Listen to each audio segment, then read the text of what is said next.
John Miller yawned as he adjusted the telescope in the small Montana observatory.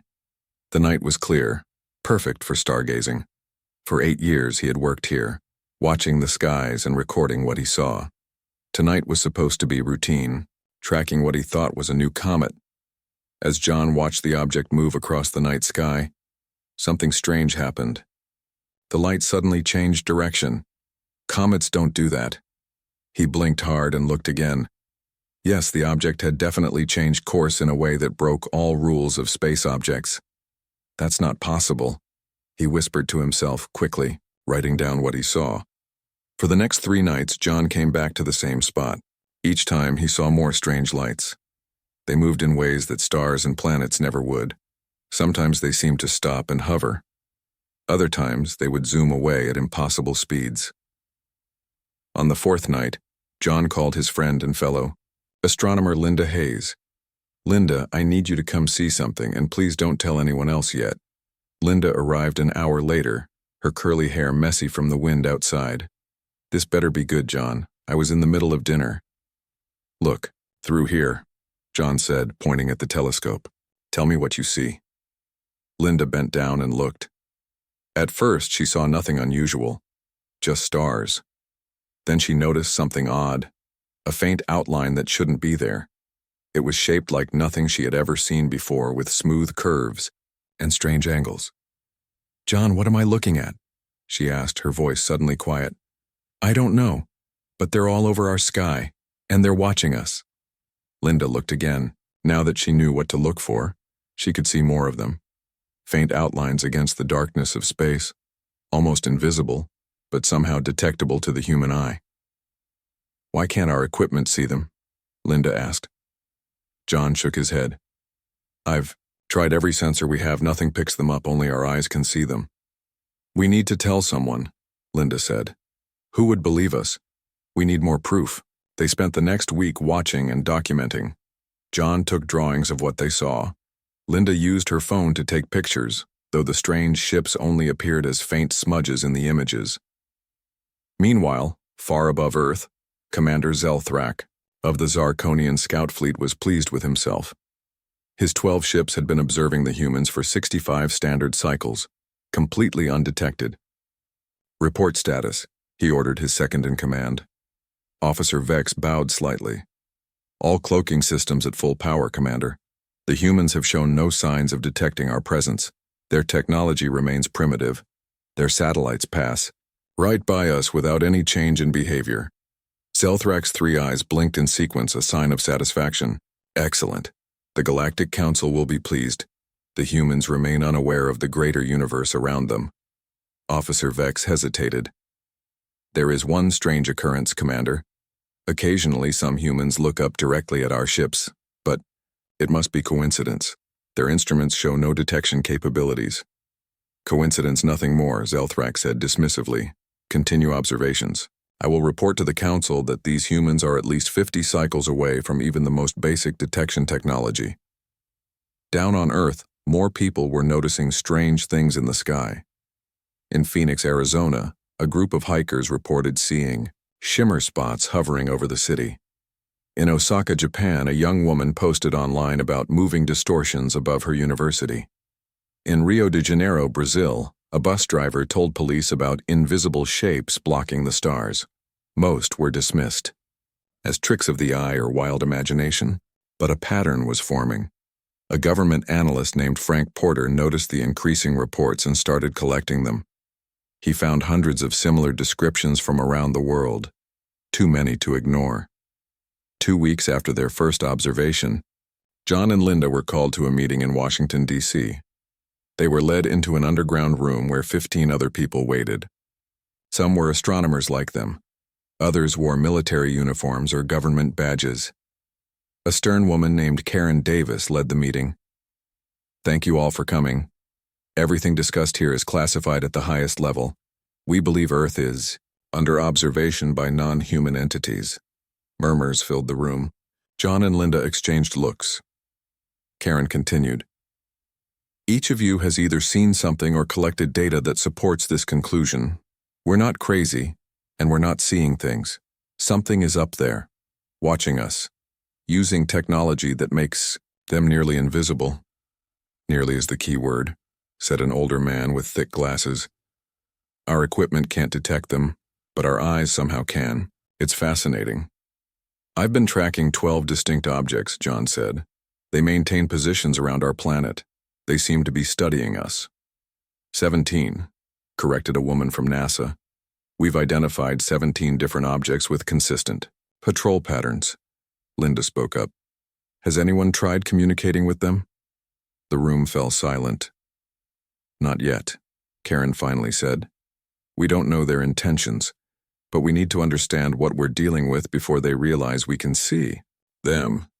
In the far reaches of the galaxy, on the Galactic Council's central station, representatives from 23 advanced species were gathering for their quarterly assessment of pre-contact worlds. The Zarkonian delegate, Diplomat Krex, was giving his report on Earth. The species remains primitive but shows potential. They've managed basic space travel within their own system, but have no faster-than-light capability. Our observation ships remain completely undetected. The Vexisturian ambassador tilted her head in confusion. Undetected? That's strange. Our stealth vessels have noticed humans pointing directly at our ships and even attempting to capture images. A heavy silence fell over the council chamber. Diplomat Krex's skin paled. That's impossible. Our cloaking technology is flawless. As is ours, said the Meridan observer, his fur bristling with concern. Yet we too have noted unusual attention from humans, specifically in areas where our ships are positioned. One by one, representatives admitted similar experiences. Each believed they were the only ones watching Earth. Each thought their technology made them invisible, and each had evidence suggesting humans could somehow see them. Council Speaker Drevmore called for order as the chamber erupted in worried conversation. This is unprecedented. If what we're hearing is true, the humans possess a natural ability that none of our species have. This changes everything about our approach to Earth. Back on Earth, John Miller stood on the observatory roof, looking up with his naked eyes. Now that he knew what to look for, he could see them everywhere, faint outlines against the night sky, watching, studying, thinking themselves unseen. We see you, he whispered to the stars. The question is, what happens now that you know we can? Dr. Alan West rubbed his tired eyes. For 2 weeks he had been running tests on volunteers who claimed they could see the strange ships in the sky. As a neurophysiologist, he was asked to find out why humans could see what their technology could not. Let's try one more time, he said to his current subject, a young woman named Beth who had been the first to report sightings in her small Ohio town. Beth nodded and looked into the special device Alan had created. It showed pictures of the night sky where the invisible ships had been reported. There, she said, pointing. And there. And over there, too. Alan marked each spot. When he compared her results with those from 30 other volunteers, the pattern was clear. They all saw the same things in the same places. It's not mass hallucination, Alan told Karen Davis the next day. They sat in the underground government facility that had become the center for what they now called Project Insight. Every subject points to the exact same locations. They're really seeing something. But how? Karen asked. Our best radar and thermal imaging see nothing. Alan opened a folder with brain scans. It's in how our eyes work. Humans process light differently than we thought. We don't just see the light that hits our retinas. We also detect subtle distortions in space where light bends around objects. Like how we can see heat waves rising from hot pavement? Karen asked. Similar, but much more sensitive. These alien ships bend light around them to become invisible.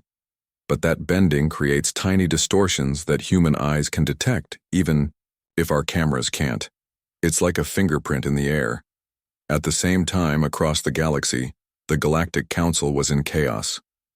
The main council chamber, usually a place of order and calm discussion, now echoed with raised voices and accusations.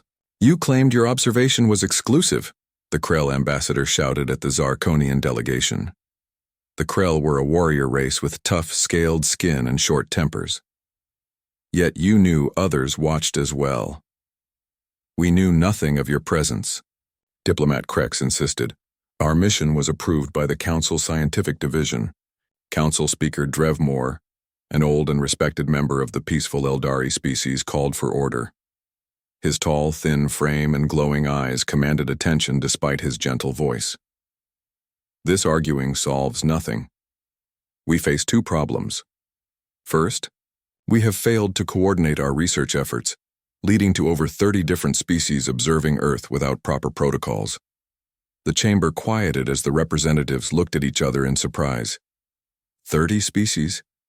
Each had thought they were among just a few approved observers. Second, Drevmore continued, and far more concerning, the humans appear to have a natural ability to see through our most advanced cloaking technology, an ability none of our species possess. A new voice spoke from the back of the chamber. Voxelara, head scientist of the Mirrodin, stood up. Her cat-like features were set in a serious expression. We must consider the strategic implications. If humans can see through our stealth systems, our military advantage in this sector is compromised. The chamber erupted in worried discussion. Again. Back on Earth, Susan Clark checked her flight instruments one more time. As a commercial airline pilot, she took her responsibilities seriously. Her flight from Denver to Seattle was routine, but she had been briefed by government officials about the possibility of encountering atmospheric anomalies. That was their official term for the invisible ships. Susan had been skeptical until last week when she had seen one herself during a daytime flight. It had hovered near her plane for almost 5 minutes, a slight shimmer in the air that moved against the wind. Denver Tower. This is Flight 372, ready for takeoff, she said into her radio. Flight 372, you are cleared for takeoff, came the reply. As Susan guided the plane into the air, she kept her eyes sharp. Just after they reached cruising altitude, she saw it, a distortion in the sky ahead, like looking through rippled glass. Co-pilot Adams, do you see anything unusual at 2 o'clock? She asked casually. Her co-pilot looked and nodded slowly. I see it, just like they described. Susan adjusted course slightly, keeping a safe distance from the alien vessel. She activated the special camera that had been installed on her plane, designed by Dr. Alan West to mimic how human eyes processed the light distortions. For the first time, they captured a clear image of one of the ships. It was smooth and oval-shaped with strange markings on its surface. Susan sent the image to Project Insight using a secure channel. In the Project Insight facility, John Miller and Linda Hayes watched as the image from Susan's plane appeared on their screens. We got one, John said quietly. First clear image. The room burst into activity as analysts enlarged the picture and studied every detail. Dr. West worked with computer experts to enhance the image further, using what they had learned about human visual processing. Look at the markings, Linda said. They're not random, that's writing or symbols of some kind. Can we broadcast a message to them? John asked Karen. Karen looked uncertain. What would we even say? The truth, John replied. That we can see them and we want to talk. After much discussion, the team decided to try. They used a powerful radio transmitter to send a simple mathematical sequence, prime numbers, the universal language, directed at the cluster of ships they had been tracking. In orbit around Earth, Commander Zelthrak received an urgent message from Officer Vex. Commander, the humans are broadcasting directly at our location. The message contains mathematical sequences. Zelthrak felt his heart's race. Impossible. Our position is cloaked. Nevertheless, the broadcast is aimed precisely at us. They know we are here. For the first time in his long career, Commander Zelthrak felt fear. He sent an emergency transmission to the Galactic Council. In the council chamber, alarm spread as reports came in from multiple observation ships. The humans were sending messages directed at specific ships, proving they could see them with precision. We have been exposed, the Zarkonian delegate announced. The humans are aware of us. Council Speaker Drevmore called for calm. We must approach this carefully. The humans have not shown hostility, only awareness. This may be an opportunity. An opportunity for what? Asked the Krell ambassador. For a new kind of first contact, replied Drevmore. One where we admit they have surprised us. One based on respect rather than the usual protocol of technological superiority. Mary Johnson, the newly appointed UN Secretary for Extraterrestrial Preparation, gathered world leaders for an emergency session. As governments around the world received the stunning news that Earth was being observed by multiple alien civilizations, panic threatened to spread. We must respond with one voice, Mary told them. We can see them, they know we can see them. Now we must decide what to say when they finally speak to us. In the background, analysts continued studying the image from Susan's plane. Peter Martinez, a computer scientist, noticed something they had all missed. These ships aren't all the same, he said suddenly. Look at the markings.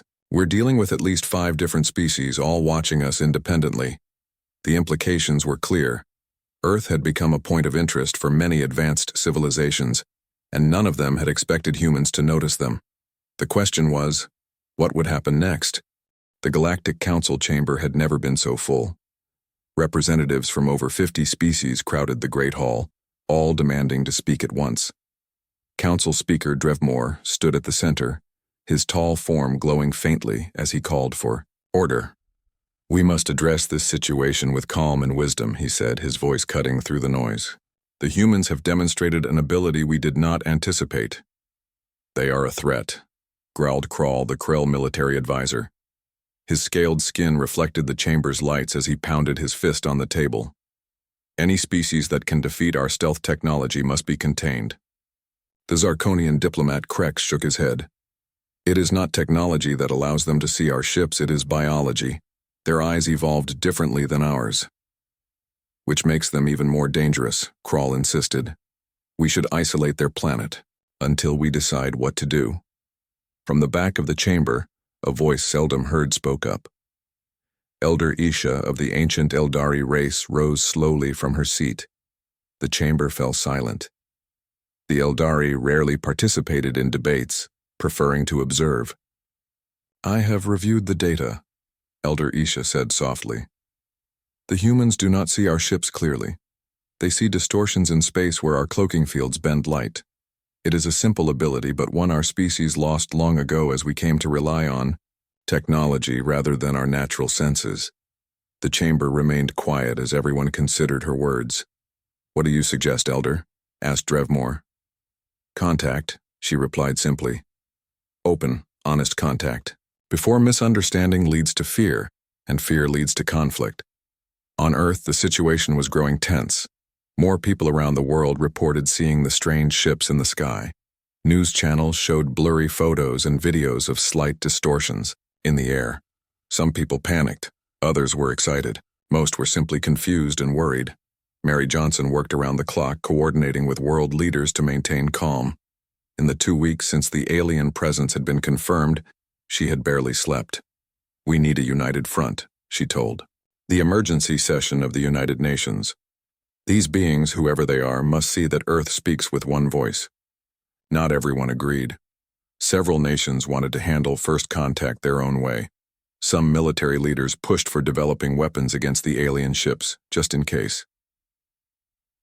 In the Project Insight facility, John Miller and Linda Hayes continued their observations while Dr. Alan West worked with Peter Martinez to improve their imaging system.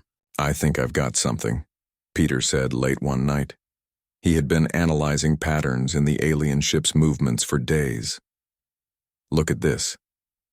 On his screen was a map showing the positions of 37 confirmed alien vessels around Earth. Lines traced their movements over the past month. They're not just observing randomly, Peter explained. They're positioning themselves according to some pattern. Different groups of ships move in coordination but separate from other groups. Linda studied the map. Almost like competing teams. Exactly, Peter said. I think we're looking at different factions or species, each with their own agenda. As they discussed what this might mean, alarms blared throughout the facility. Karen Davis rushed into the room. We have a situation, she said, her face grim.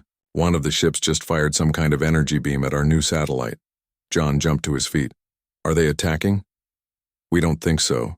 The satellite is still functioning. It looks more like a warning shot. The satellite was pointed directly at their position. The news quickly reached Mary Johnson and world leaders. The alien shot had been visible from Earth as a brief flash in the night sky. Videos of it spread across the internet in minutes. They're getting nervous, Mary told the president. They know we can see them, and it's making them unpredictable. What do you recommend? The president asked. Mary took a deep breath. We need to invite them to talk, officially, before someone does something we'll all regret. After much debate, the world's major powers agreed. A message was broadcast in all directions from every major radio telescope on Earth. It contained mathematical formulas, simple pictures, and an invitation to meet representatives of Earth in a neutral location. In orbit, Commander Zelthrak received the message with great concern. The humans are requesting direct contact, he told his crew. This goes beyond my authority.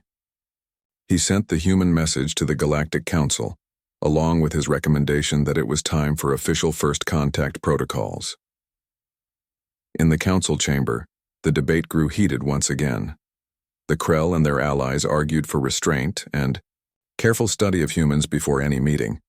The Zarkonians and others pushed for immediate contact to control the situation. We must decide now, Council Speaker Drevmore said. The humans know of our presence. They can see our ships. Delay will only increase the risk of misunderstanding. After hours of argument, the Council voted. By a narrow margin, they approved. First contact with Earth. A delegation would be assembled, with representatives from the 5 major species currently observing the planet. Who will lead this delegation? Asked Diplomat Krex. All eyes turned to Council Emissary Paxilor, known for his skill in handling delicate diplomatic situations. Paxilor's 4 eyes blinked in sequence, a sign of acceptance. I will prepare a team, he said. We will approach with caution and respect. On Earth, excitement mixed with fear as governments prepared for humanity's first official meeting with alien life. A location in Switzerland was chosen, neutral ground with natural beauty and distance from major cities. Mary Johnson was selected to lead the human delegation. John Miller and Linda Hayes would join her, along with Dr. Alan West and others, who had been part of Project Insight from the beginning. What do we say to them? Linda asked as they prepared for the meeting. We start with the truth, Mary replied. We tell them we see them, we're not afraid, and we want to understand why they've been watching us. 3 days before the scheduled meeting, something unexpected happened. 3 of the alien ships descended from orbit, their cloaking technology still active but their presence obvious to human eyes. They positioned themselves over the meeting site in Switzerland. They're early, John said, watching through binoculars. Why? The answer came that evening when a small craft, different from the others they had observed, descended to the ground. Its cloaking turned off as it landed, revealing a sleek vessel unlike anything humans had built. A message came through all communication channels worldwide in perfect English and several other human languages. People of Earth, we are representatives of the Galactic Council. We have observed your world for some time. Recent events have made it clear that you are aware of our presence. We propose to meet your representatives now, rather than wait. We come in peace and with respect. Mary Johnson looked at her team. Well, she said with a nervous smile, it seems our guests have arrived early. Let's go say hello. Morning sunlight gleamed on the Swiss mountains as Mary Johnson and her team approached the meeting site. Military forces from several nations had set up a perimeter around the area, but kept their distance as agreed. News helicopters circled. Far above, their cameras zoomed in as much as possible. John Miller walked beside Mary, trying to keep his breathing steady. After weeks of watching the alien ships from afar, he was about to meet their occupants face to face. Are you nervous? Linda asked him quietly. Terrified, John admitted. But excited too. Dr. Alan West carried a small device he had created to record the meeting in a way that might capture any unusual visual aspects of the aliens. Peter Martinez had data tablets with information they might need to share. As they reached the clearing where the alien craft had landed, They saw it clearly for the first time without its cloaking technology. The ship was smooth and oval, about the size of a small bus with no visible seams or windows. Its surface shimmered slightly in the sunlight. A section of the hull suddenly changed, seeming to melt away, and a ramp extended to the ground. Mary stepped forward as the first figure emerged from the ship. Council emissary Paxealer was not what they expected. Standing about 7 feet tall, he had a roughly humanoid shape, but with 4 arms and blue-tinted skin. 4 large eyes blinked independently at the humans. Behind him came 4 other beings, each very different from the others. "People of Earth," Paxealer spoke, his voice translated by a small device at his throat. "I am Paxealer, emissary of the Galactic Council. We greet you with peaceful intentions." Mary stepped forward. "I am Mary Johnson, representing the United Nations of Earth. We welcome you and also come with peaceful intentions." Paxealer's upper eyes blinked, while his lower eyes studied the humans carefully. "This meeting is unusual. Normally, first, contact occurs when a species develops faster than light travel. You have forced our hand by doing something unexpected." "Seeing your ships," Mary said simply. "Yes." Paxealer gestured to his companions. "Allow me to introduce the representatives of the major species who have been observing your world." He introduced a reptilian being called Kral from the Krell, a slender blue figure named Krex from the Zarkonians, a cat-like creature called Voxelara from the Meridan, and a tall, almost ghostly figure named Isha from the Eldari. "We have many questions," Mary said after the introductions. "As do we," replied Paxealer. "Perhaps we should sit and talk." They arranged themselves in a circle on seats brought from both the human vehicles and the alien craft. For a moment no one spoke, each side studying the other. John broke the silence. "How long have you been watching us?" Krex, the Zarkonian, answered. "My people have observed Earth for 23 of your years. Others have been here longer." "The Eldari have watched your development for over 200 years, said Isha, her voice soft and musical. "Why?" Linda asked. "What makes Earth so interesting?" "Your species shows great potential," Voxelara replied, her cat-like ears twitching slightly. "You develop quickly, adapt well, and show both creativity and determination." "And," added Kral, with a growl, "you have resources valuable to the galaxy." Mary looked at each alien face. "And none of you expected us to see your ships." "It is unprecedented," Paxealer admitted. "No known species can detect our cloaking technology without advanced sensors, which you do not possess." Dr. West leaned forward. "It's in our visual biology. Humans process light differently than your species do. We have studied this phenomenon since discovering it," said Voxelara. "It appears to be unique to humans, an evolutionary quirk that gives you an unexpected advantage." The meeting continued for hours. The aliens asked about human society, technology, and beliefs. The humans asked about the galaxy, other worlds, and the structure of the Galactic Council. During a break, Peter Martinez approached Mary with his data tablet. "Something doesn't add up," he whispered. "I've been analyzing their answers about ship movements. They're not telling us everything." "What do you mean?" Mary asked. "Based on our tracking, there have been patterns in the ship's movements that suggest some kind of conflict or competition, but they're presenting a united front to us." When the meeting resumed, Mary decided to probe deeper. "We've noticed that your ships often seem to monitor each other as much as they monitor us. Are there tensions within the Galactic Council we should know about?" The aliens exchanged glances. Paxealer's 4 eyes blinked in rapid sequence. "You are observant," he finally said. "The Council is not always unified in its approach to new species. Some advocate for open contact and invitation to join the galactic community. Others prefer isolation and control of developing worlds, and Earth is caught in the middle of this debate," Mary said. "Precisely," Kral growled. "Your unusual ability to see our ships has made the situation more complex." "Earth holds strategic value," Krex added. "Your solar system sits at an intersection, of several important trade routes. In time, whoever allies with humanity would gain an advantage. John looked at Isha, the Eldari who had remained mostly silent. "And what does your people want from us?" Isha's glowing eyes met his. "Balance. The Eldari seek neither control nor advantage. We remember when our own species was young. We believe all voices deserve to be heard in the galaxy." As they continued talking, a junior officer from the Zarkonian ship approached Krex and whispered, "Something." Krex's face showed alarm before he composed himself. "Is something wrong?" Mary asked. Paxilor answered before Krex could speak. "We have received word that the Council is divided on how to proceed. Some members are concerned about the implications of your visual abilities. They fear what it might mean for galactic security." "They're afraid of us?" Linda asked, surprised. "Not of what you are now," Krall said, "but of what you might become. A species that can naturally defeat our most advanced stealth technology may develop other unexpected abilities. We came here to offer you membership in the Galactic Council," Paxilor explained, "but with certain restrictions." "What kind of restrictions?"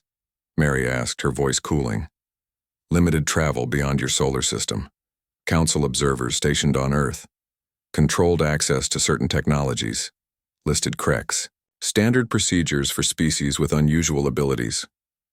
"Containment," John said flatly. "You're talking about containment, not membership." The aliens did not deny it. As tensions rose, Peter Martinez, who had been quietly working on his tablet, suddenly spoke up. "I've been comparing the ship movements we've tracked with what you've told us about Council operations. There's evidence of another faction you haven't mentioned." He showed his screen to the group. It displayed tracking data of ship movements that followed no pattern the aliens had explained. "These ships don't match any of your patrol or observation patterns," Peter said.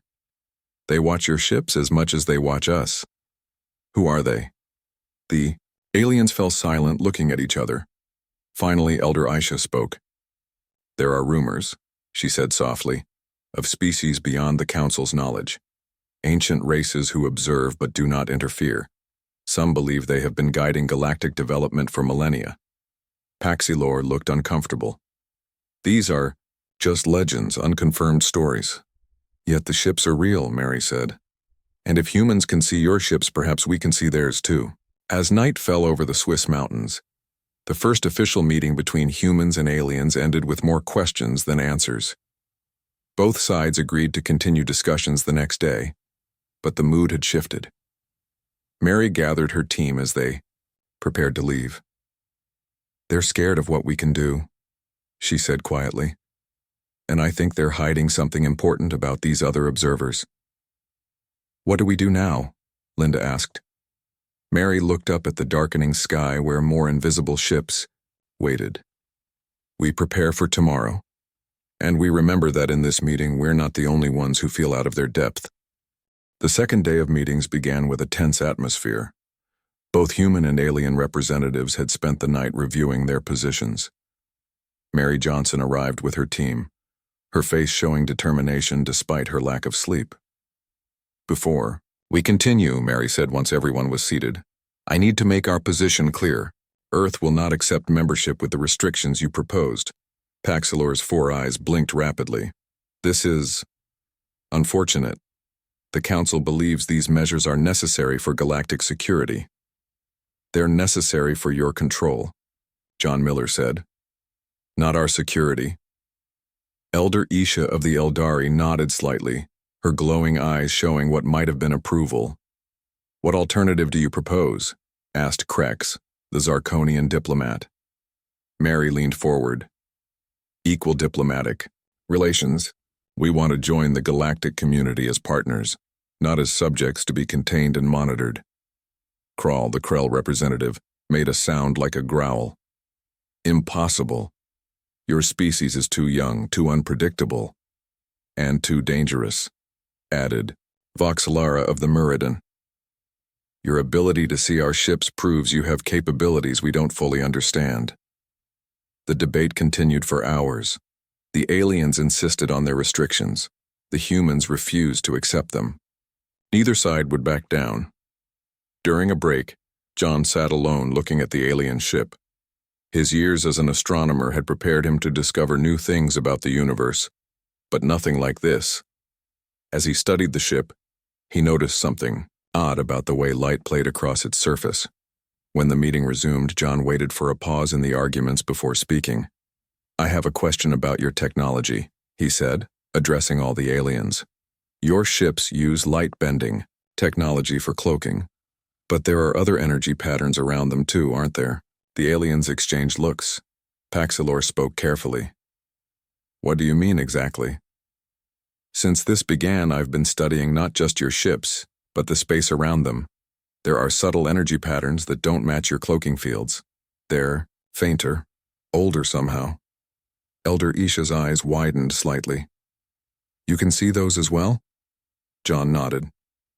"Not clearly, but yes, and they're not just around your ships, they're everywhere, especially in certain parts of space, almost like roads or highways." Silence fell over the meeting area. The aliens looked genuinely shocked. "This is unexpected," Paxilor finally said. "These energy patterns you describe are remnants of ancient technologies. Most species cannot detect them without specialized equipment." Linda looked at John with surprise. "You never mentioned this before." "I wasn't sure what I was seeing until now," John explained. "But looking at their ship up close confirmed it." Dr. West leaned forward excitedly. "Are these patterns related to the other observers Peter detected? The ones you called legends?" Elder Isha answered before the others could. "Yes, the ancient ones, as some call them. They were among the first spacefaring species in our galaxy. Their technology works on principles different from ours. And humans can see traces of their technology too," Mary said slowly, understanding the implications. "That's why you're really afraid of us." Paxilor sighed, a strange whistling sound. "The Council has long debated the existence and influence of these older species. Some believe they still watch and guide the galaxy. Others think they left long ago, leaving only traces of their presence. But if humans can naturally detect both our current technology and these ancient remnants—" Krex didn't finish the sentence. "It changes everything," completed Voxlara. After this revelation, the meeting took a different turn. The aliens conferred among themselves while the humans did the same. When they reconvened, Paxilor's attitude had changed. "We will take your proposal for equal relations back to the full council," he said. "This new information must be considered carefully." As the second day of meetings ended, both sides agreed to a temporary arrangement. The Galactic Council would withdraw most of their observation ships from Earth orbit as a show of good faith. A small diplomatic team would remain to continue talks. 3 weeks later, Mary Johnson stood before the United Nations to report on the ongoing negotiations. "The Galactic Council has dropped their demands for restrictions on Earth," she announced. "They have agreed to equal diplomatic relations and technology exchange programs." The chamber erupted in applause and excited discussion. When it quieted, a representative from Japan asked the question many were thinking. "What changed their minds?" Mary smiled slightly. "They realize that humans have something unique to offer the galaxy. Our visual abilities give us insights that other species lack. Several council races have already requested permission to study how our eyes work, hoping to develop new technologies based on human biology." In the month that followed, changes came quickly. Alien diplomatic missions opened on Earth. Human representatives were invited to visit the Galactic Council station. Scientific exchanges began, with both sides learning from each other. John Miller was among the first humans invited to travel on an alien vessel. As they left Earth's atmosphere, he stood at a viewing window, looking out at the stars. "Can you see them?" asked Elder Isha, who had personally requested John join her research. Team John nodded. "The energy patterns are clearer from up here. They form networks between star systems. Ancient travel routes," Isha explained. "Most were established millions of years before my species achieved spaceflight. You are the first in thousands of years who can see them without technology." "What does it mean?" John asked. "It means humans may help us rediscover knowledge lost to time. she replied, "and perhaps help us understand if the Ancient Ones still watch us all." As their ship accelerated away from Earth, John looked back at his home planet. It seemed so small now, a blue marble hanging in the darkness. Yet that small world had surprised the galaxy with an ability no one expected. Around Earth, the previously invisible alien ships now flew openly, their cloaking systems inactive, and somewhere beyond them, other watchers remained hidden, their presence only hinted at by energy trails that only human eyes could see. Humanity had taken its first steps into a larger universe, carrying a gift no one had anticipated: the ability to see what others could not. It wasn't advanced technology or military might that gave humans their place among the stars. It was simply the unique way their eyes had evolved to perceive the world around them. As John contemplated this, Elder Isha spoke once more. "Your people have a saying, I believe, about the blind leading the blind." John smiled. "We do." "Perhaps now," she said, her ancient eyes meeting his, "you will lead those who thought themselves more advanced than you, and we will all learn to see the universe anew."